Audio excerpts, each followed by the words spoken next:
Liberação miofacial na prevenção às lesões e ganho de performance. Esse é o tema da nossa aula de hoje.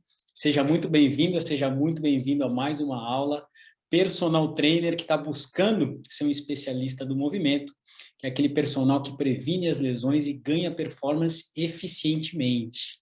Então, a liberação miofacial, ela já é comprovadamente uma das melhores estratégias para abrir o caminho, para preparar o corpo para o movimento organizado.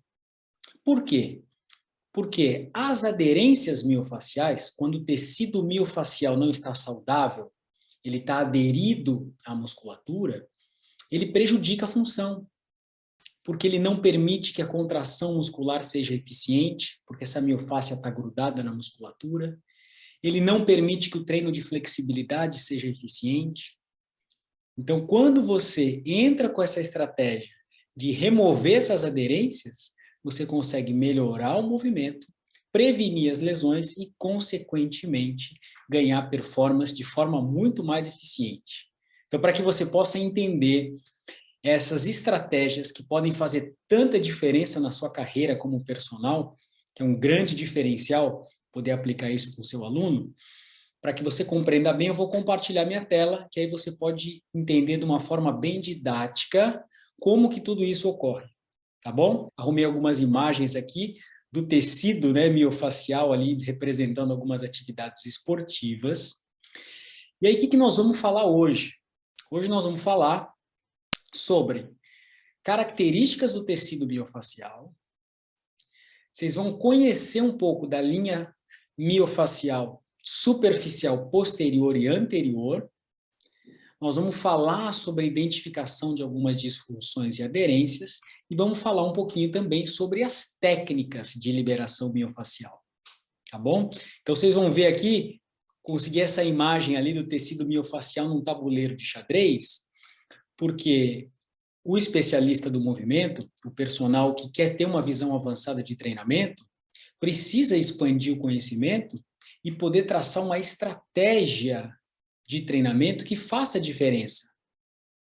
Então, muitas vezes a gente está ali com a maior boa vontade para oferecer o melhor para o nosso aluno, para poder dar mais saúde, para poder fazer com que ele renda mais, mas muitas vezes a gente não tem a ferramenta para poder elaborar uma estratégia que vai ser realmente eficiente. E essa é a minha missão aqui, poder ir aos pouquinhos te dando cada vez mais ferramentas para que você possa deslanchar na sua carreira, tá bom? Então, vamos lá entender um pouco do conceito de padrão de mobilidade e estabilidade, que eu já trouxe aqui em várias aulas, mas hoje eu quero trazer também esse conceito das linhas miofaciais. Então, se você já acompanha algumas das minhas aulas, você já ouviu falar do padrão predominante de estabilidade e mobilidade. Então, o que é isso? Cada articulação do corpo tem uma predominância, ou de estabilidade ou de mobilidade.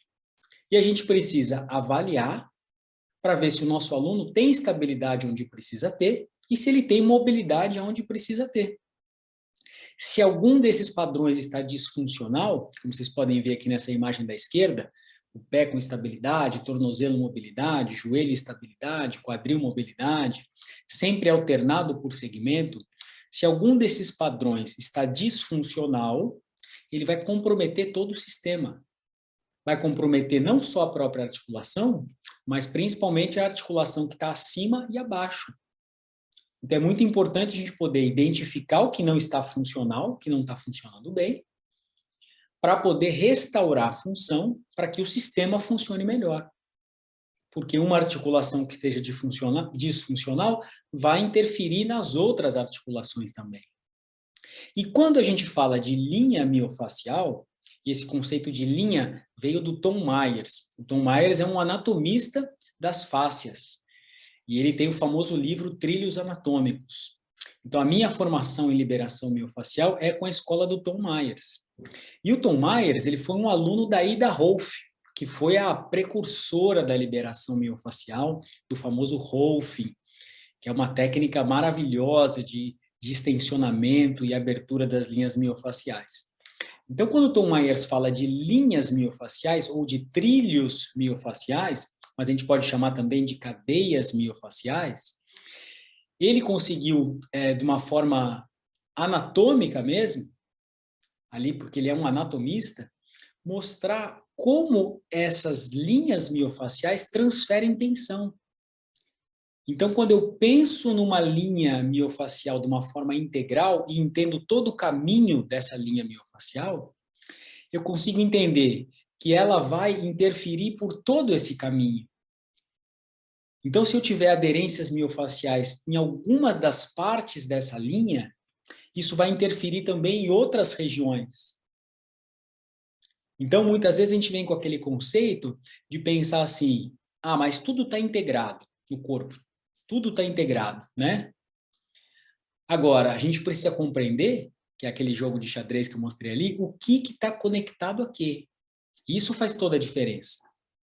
Poder ter a clareza e o conhecimento de que uma aderência miofacial na linha superficial posterior pode causar uma fascite plantar, que é uma das coisas que a gente vai ver hoje aqui. Uma aderência miofacial na linha superficial anterior pode causar uma pubeite, por exemplo, porque eu entendo o caminho dessa cadeia, por onde ela passa e o que ela pode prejudicar. Então, isso é muito importante para você poder entrar com a estratégia certa. Então, o objetivo aqui desse momento é que você compreenda que a linha miofacial transfere tensão por toda a cadeia, tá bom? E vai interferir por todo esse caminho. Tendo isso em mente, eu queria que você assistisse agora um videozinho que explica um pouco melhor como é esse tecido miofacial. Porque a gente fala de tecido miofacial e não tem muita clareza do que é. Então, talvez até você tenha visto alguma coisa na faculdade, não sei se chegou a abordar isso na sua faculdade, mas muitas vezes a gente, por livros, ou ali só o professor falando, a gente não consegue ter a compreensão de como olhar em 3 dimensões e num vídeo um pouquinho mais didático. Então, vamos dar uma olhada nesse vídeo, que aqui a gente tem uma explicação bem clara de como que é esse tecido miofacial. Então, a gente tem a ajuda do Gasparzinho ali. Ó. O Gasparzinho está tirando o músculo de dentro da fáscia. Então, se a gente tira só o tecido muscular mesmo, de dentro do tecido miofacial, ele fica como se fosse uma geleia, uma gelatina. Porque é o tecido miofacial, que a gente também pode chamar de esqueleto fibroso, como o grande mestre professor Sérgio Guida fala, como se fosse ali os gomos da laranja, que vão envolver cada fibra muscular, ó, perimísio, endomísio, epimísio. Então, cada fibra muscular é envolvida pelo tecido miofacial, desde a fáscia superficial, que é o que a gente consegue acessar com a liberação, até a fáscia mais profunda. Então, você vê que tem as fibras musculares ali. Se a gente tira essas fibras musculares de dentro da miofáscia, como ele mostrou agora, olha como o tecido, o esqueleto fibroso permanece, né? Esse esqueleto que faz todo esse envolvimento, que dá o formato. Então, é importante a gente ter a clareza de como é esse tecido conjuntivo ali que está revestindo e que quando ele está saudável, como a imagem está mostrando para a gente agora, ele permite o quê? Movimento. Porque a fáscia precisa deslizar sobre a musculatura. Isso é uma fáscia saudável, uma fáscia ativa, que a gente fala, uma fáscia que está bem hidratada. Porque muitas vezes o que faz com que essa fáscia perca essa capacidade de estocar energia, de transferir tensão, é o quê? Os desequilíbrios, a inatividade, sedentarismo, o próprio overtraining, ou excesso de treinamento, muitas vezes, posturas por muito tempo sentados, por exemplo. Isso faz com que essas aderências miofaciais sejam criadas com muito mais facilidade. Então, nosso papel como personal especialista no movimento é o quê? Poder deixar essa fáscia saudável, para que ela possa deslizar bem e não comprometer o movimento, não comprometer uma facilitação, uma contração muscular bem feita. E para a gente conseguir manter isso, a gente precisa do quê? Não só identificar se isso não está bom no seu aluno, como entrar com uma estratégia corretiva também. Então, aqui eu deixei um mapinha, para se você quiser dar um print na tela, que você tem o caminho da linha superficial posterior. Então, essa é a primeira cadeia que nós vamos abordar hoje. A linha superficial posterior, ela tem esse caminho que está descrito aqui na esquerda. Começa lá no osso frontal, ou você pode começar da fáscia plantar também, que é lá embaixo, sobe pelo tendão calcâneo, pega gastrocnêmio, isquiosurais, ligamento sacrotuberal, todos os paravertebrais, a fáscia epicraniana e termina aqui no osso frontal. Então, esse é o caminho da linha superficial posterior. Ela transfere tensão por toda essa cadeia. Então, agora você já consegue compreender como que é o tecido miofacial, que você acabou de ver, o filminho mostrando como é essa miofáscia. E vamos acompanhar agora em 3 dimensões como é esse caminho da linha superficial posterior. Vamos ver? É mais um videozinho aqui. Então, ele mostra aqui pra gente, ó. Olha o caminho dela. Dá para a gente ver direitinho. Ele vai começar falando desde lá de baixo, da fáscia plantar. Ela vai subindo ali, ó, tendão calcâneo. Pega ali a musculatura das panturrilhas, dos isquiosurais. Pelo ligamento sacrotuberal, transfere tensão para os paravertebrais, se comunica com os paravertebrais. E sobe por todos os paravertebrais, eretores da coluna, da torácica, da cervical, até chegar ali no osso occipital, onde pega a face epicraniana e termina lá no osso frontal. Então, esse é o caminho dessa linha. Então, agora o que a gente precisa olhar? Já compreendemos o caminho, já entendemos a anatomia. Precisamos entender a função dessa linha. Então, a função, essa linha começa a ser mais ativa ali nos 3 meses de idade da criança, onde começa a se formar as lordoses, lordose cervical, a lordose lombar, um bebezinho ali no berço, né? Então, a linha superficial posterior, quando ela se contrai, como você pode ver na imagem da esquerda, ela faz essa extensão. Então, ela promove a extensão da coluna, extensão do quadril, extensão do tornozelo, extensão do pé. É uma linha extensora que leva o corpo para cima, para essa abertura, né? Então, naturalmente, é a linha miofacial que sustenta o quê? A postura. Se a gente não tivesse essa linha toda transferindo tensão, o corpo cairia para a flexão, né? À frente, a gente inclinaria a frente com o corpo em flexão. Então, essa é a função da linha superficial posterior. As aderências miofaciais que podem ser encontradas ao longo de toda a cadeia vão prejudicar normalmente as extremidades. As extremidades normalmente sofrem. Não que o meio da cadeia também não possa sofrer, mas as aderências miofaciais prejudicam função, então a contração ali não vai estar bem organizada, vai estar limitada, e normalmente a gente tem as extremidades. Qual que é a extremidade superior da linha superficial posterior? A fáscia epicraniana. Então, é muito comum, por exemplo, as aderências miofaciais nessa cadeia causarem uma dor de cabeça tensional, que é aquela dor de cabeça que vem aqui por cima do couro cabeludo, né? E na outra extremidade, que é a fáscia plantar, a famosa fascite plantar. Então, coloquei aqui algumas imagens de algo que a gente vê muito hoje em dia, né? Salto alto, por exemplo.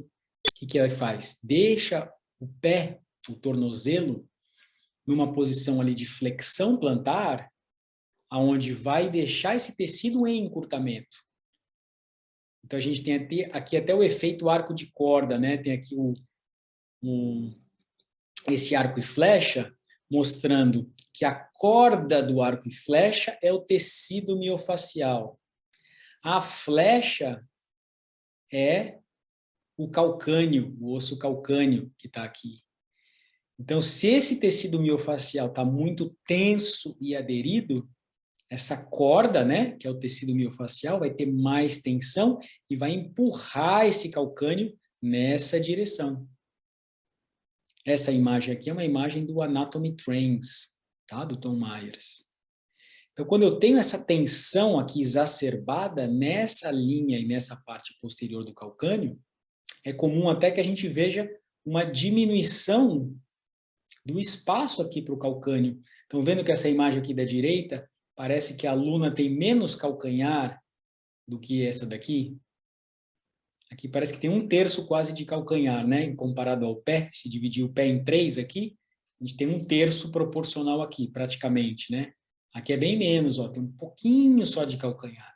É possível que seja por conta de tensão nessa linha superficial posterior. Tá bom? Aqui eu trouxe um videozinho para que a gente possa enxergar essa fáscia plantar. Por ser tão comum nos nossos alunos, principalmente corredores e ciclistas, a famosa fascite plantar. E aqui dá para ver realmente nessa imagem real, né, de um cadáver, como essa fáscia plantar passa ali por trás do calcânio e já se comunica com o tendão calcâneo e transfere tensão para cima, né? Dá para a gente ver bem e como ela funciona como um elástico ali, né, mantendo o arco plantar, e quando chega perto dos metatarsos, ela se divide em 5 partes. Então, a fascite plantar, que afeta muito dos nossos alunos, o que é importante a gente entender? Que a fascite plantar, ela, muitas vezes, a inflamação está ali, na própria fáscia plantar, tem uma inflamação ali, mas que nós, como personagens que enxergamos além, precisamos compreender que a causa dessa fascite plantar pode estar em aderências miofaciais em toda a cadeia superficial posterior. Isso é muito importante que você entenda. Então, a função de reabilitar uma fascite plantar é do fisioterapeuta, né? E se esse aluno está com dor, cabe a nós encaminharmos ele para o médico, sugerir que ele busque um diagnóstico correto para ver se é isso mesmo, né? Não cabe a nós nem diagnosticar, nem reabilitar. E se você é fisioterapeuta e está assistindo essa aula, você é muito bem-vindo. Vários fisioterapeutas já vieram para os meus cursos para justamente aprender a encontrar a causa, né? A causa da disfunção, que vocês também sabem que é justamente isso, que é a disfunção que causa a lesão, né? Mas nós, como personagens que temos a visão avançada de treinamento, vamos atrás do quê? De restaurar a função, porque a gente quer prevenir a lesão. A gente quer que ele não chegue nesse estado de inflamação. E a gente quer melhorar a performance desse aluno, a gente quer que ele corra bem, pedale bem, sem dor. Então, o que a gente pode fazer aqui? Trouxe um exemplo de uma liberação miofacial que eu estou fazendo aqui, numa aula que eu dou dentro da certificação iFit Pro. Na certificação iFit Pro, a gente tem 16 módulos, e cada módulo a gente fala de um assunto diferente. E a gente tem um módulo que a gente fala só sobre a linha superficial posterior, e eu dou vários exemplos de liberação miofacial, com stick, liberação manual, liberação com rolo, com bolinha. Então aqui eu estou dando um exemplo de como distensionar e remover essas aderências miofaciais, especificamente na panturrilha. Então aqui eu estou fazendo isso só na panturrilha, mas quando eu vou pensar em liberação miofacial de uma cadeia, eu preciso pensar naquele caminho todo que vocês viram. Não só na panturrilha, preciso pensar nos isquiosurais, nos paravertebrais. E aí, quando eu faço isso de uma forma eficiente e bem feita, com uma boa técnica, o que eu vou fazer? Remover as aderências miofaciais, melhorar a qualidade de contração muscular, melhorar a flexibilidade, consequentemente, melhorar a função. É isso que a gente quer, melhorar a função, porque é isso que vai prevenir a lesão do seu aluno. E é isso que vai melhorar a performance de forma eficiente. Tá bom? Então, visto isso, nós vamos agora para a linha superficial anterior. Essa linha superficial anterior, ela é a antagonista da superficial posterior, né?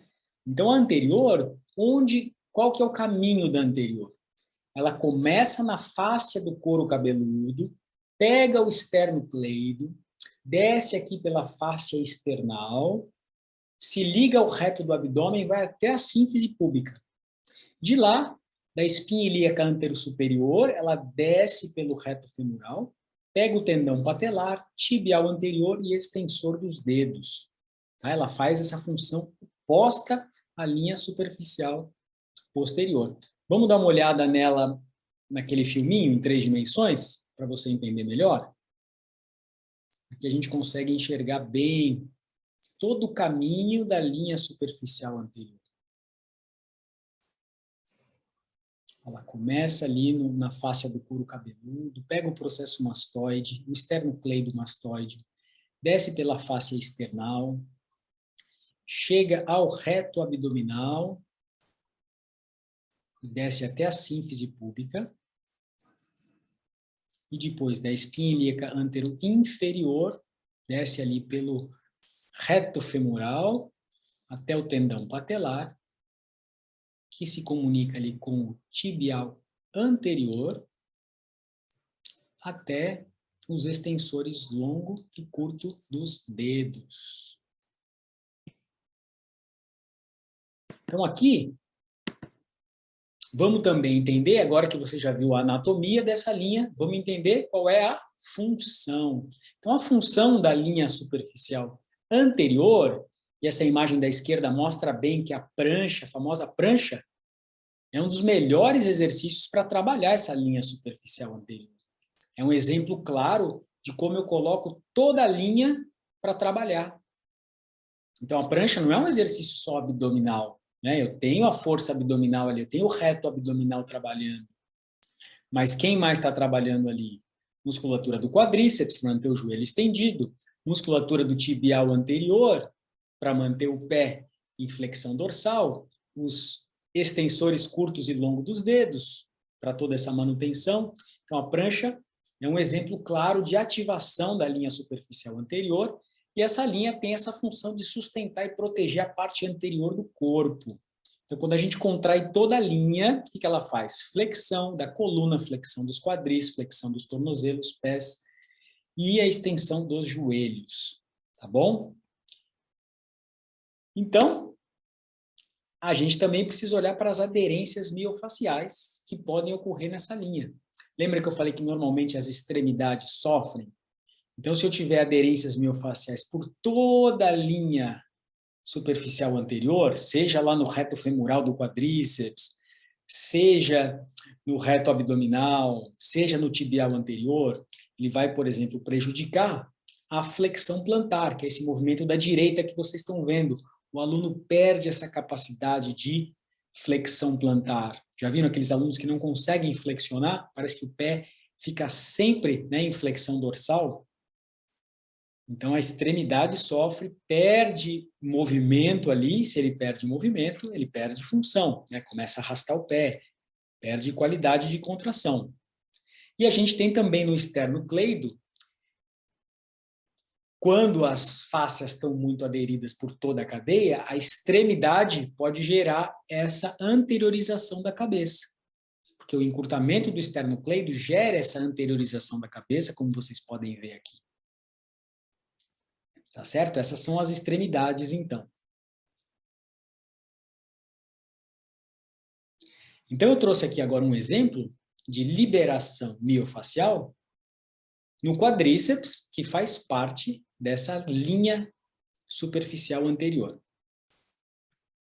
Então, aqui, diferente do stick, eu estou trazendo um exemplo de uma liberação manual, e aqui, especificamente, eu estou aplicando a liberação de uma técnica das falanges. Então, essa técnica das falanges, a gente costuma começar essa liberação fazendo uma abertura. E quando a gente faz uma liberação miofacial, principalmente a manual, a gente consegue sentir essas aderências miofaciais, né? A gente sente onde tem mais aderência, sente onde precisa dar um pouco mais de atenção. Então, esse movimento nunca é feito à força, eu nunca uso a minha força.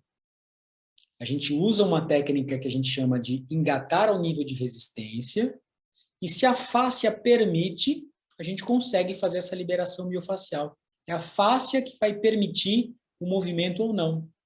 Então, vocês veem aqui que quando eu começo a fazer essa liberação aqui na Monique, dá para perceber como o lado medial da coxa dela permite mais o movimento, a fáscia da parte medial permite, e da parte lateral não permite. Ó, eu engato até o nível de resistência, quando eu engato, a fáscia do lado medial permite, ali sobre o vasto medial oblíquo, só que a fáscia que está ali sobre o vasto lateral parece que não vai, ela resiste.